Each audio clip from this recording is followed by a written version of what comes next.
Hello friends, welcome to my channel Roma's creation. তো একটা ভীষণ আমি এক্সাইটেড ছিলাম এবং নার্ভাসও ছিলাম। প্রায় দীর্ঘ 10 বছর পর আমি একটা জায়গাতে একটা প্রোগ্রামে কবিতা আবৃত্তি করব, একটা বড় প্রোগ্রামে। তো যাই হোক, তোমরা সেটা শুনবে, জানবে, আর কেমন হয়েছে সেটা অবশ্যই জানিও। শুরু হয়ে গেছে, একটা বাচ্চার এখানে প্রোগ্রাম হচ্ছিল, মানে এখানটায় কম্পিটিশান হচ্ছিল তখনও। তো জানিও যে আমারটা কেমন লাগলো সবার। তো শুনতে থাকো প্লিজ শেষ পর্যন্ত। নমস্কার। আমার আজকের নিবেদন কবি শুভ দাশগুপ্তের আমি সেই মেয়ে।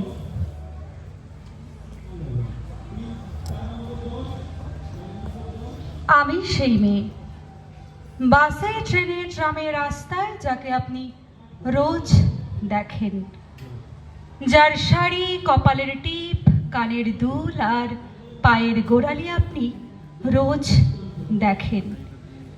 আর আরো অনেক কিছু দেখতে পাবার স্বপ্ন দেখেন। স্বপ্নে যাকে ইচ্ছে মতন দেখেন, আমি সেই মেয়ে। বিহারের প্রত্যন্ত গ্রামে দিনের আলোয় যার ছায়া পাড়ানো আপনার ধর্মে নিষিদ্ধ, আর রাতের গভীরে যাকে বস্তি থেকে তুলে আনতে পাইক বরকন্দাজ পাঠান আপনি, আর সুসজ্জিত বিছানায় যার জন্যে অপেক্ষায় অধীর হয় আপনার রাজকীয় লাম্পট্য, আমি সেই মেয়ে। আমি সেই মেয়ে। আসামের ঝুপড়ি কামিন বস্তি থেকে যাকে আপনি নিয়ে যেতে চান সাহেবী বাংলোয় মধ্যরাতে, ফায়ার প্লেসে ঝলসে ওঠা আলোয় মোদের চোখে দেখতে চান যার অনাবৃত শরীর, আমি সেই মেয়ে।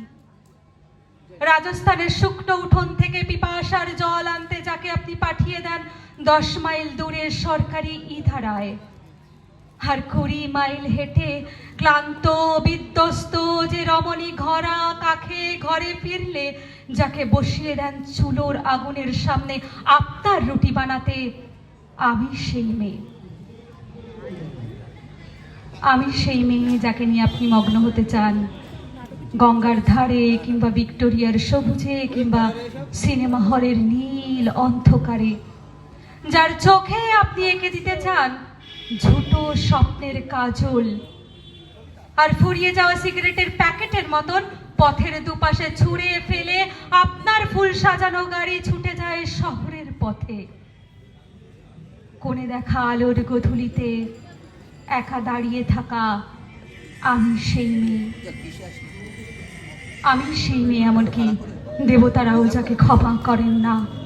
অহংকার আর শক্তির দম্ভে যার গর্ভে রেখে যান কুমারীর অপমান, আর চোখের জলের কুন্তি হয়ে নদীর জলে ভাসিয়ে দিতে হয় কর্ণকে আত্মযুগে, আমি সেই মেয়ে। সংসারের অসময়ে আমি ভরসা, আমার ছাত্র পড়ানো টাকায় মায়ের ওষুধ কেনা হয়, আমার বাড়তি রোজগারে ভাইয়ের বই কেনা হয়, আমার সমস্ত শরীর প্রবল বৃষ্টিতে ভিজতে থাকে। কালো আকাশ মাথায় নিয়ে আমি ছাতা হয়ে থাকি, ছাতার নিচে সুখে বাঁচে সংসার। আপনি আপনি আপনারা আপনারা আমার জন্য অনেক করেছেন। সাহিত্যে, কাব্যে, শাস্ত্রে আমাকে মা বলে পুজো করেছেন, প্রকৃতি বলে আধিক্ষেতা করেছেন। আবার শহরগঞ্জের কানাগলিতে ঠোঁটে রং মাখিয়ে কুপি হাতে ধার করিয়ে দিয়েছেন। হ্যাঁ, আমি সেই মেয়ে। হয়তো একদিন, হয়তো অন্য কোনো একদিন আমার সমস্ত মিথ্যে পোশাক ছুঁড়ে ফেলে দিয়ে আমি হয়ে উঠবো সেই অসামান্য। খোলা চুল মেঘের মতন ঢাকবে আমার খোলা পিঠ, কপাল ঠিকরে বেরোবে ভয়ঙ্কর তেজ রশ্মি, হাতে ঝলসে উঠবে সেই খড়গ, দু পায়ের নুপুরে বেজে উঠবে রণদুন্দুহি, নৃশংস অট্টহাসিতে ভরে উঠবে আকাশ। দেবতারাও আতঙ্কে স্তব্ধ হয়ে বলতে থাকবে মহামেঘ প্রভঙ্গোরং মুক্তকেশিং চতুর্ভুজং কালিকাং দক্ষিণাং মুন্ডমালং বিভূষিতং। বিভৎস দাবানলের মতন আমি এগোতে থাকবো, আর আমার এগিয়ে যাওয়ার পথের দুপাশে মুন্ডহীন অসংখ্য দেহ ছটফট করতে থাকবে। সভ্যতার দেহ, প্রগতির দেহ, উন্নতির দেহ, সমাজের দেহ। হয়তো আমি সেই মেয়ে, হয়তোবা ধন্যবাদ। যারা প্রফেশনাল তারা অবশ্যই আমার কিছু ভুল ত্রুটি এখানে বুঝতে পারবে, আগেই ক্ষমা চেয়ে নিচ্ছি, কারণ আমার তেমন প্র্যাকটিস ছিল না, প্রায় 10 বছর পর আমি স্টেজ পারফর্ম করেছি। তো যাই হোক, কেমন লাগলো অবশ্যই ভিডিওটা জানিও। তো বাড়ি ফেরার পথে যখন সকালবেলা আমি ফিরছিলাম কলকাতার উদ্দেশ্যে, তখন আমার আশেপাশের এরিয়া তোমাদের সাথে একটু শেয়ার করলাম। তো আজকের ভিডিওটা কেমন লাগলো অবশ্যই জানিও, আমাকে কেমন দেখতে লাগছিলো সেটাও জানাতে ভুলো না। আজকের মতো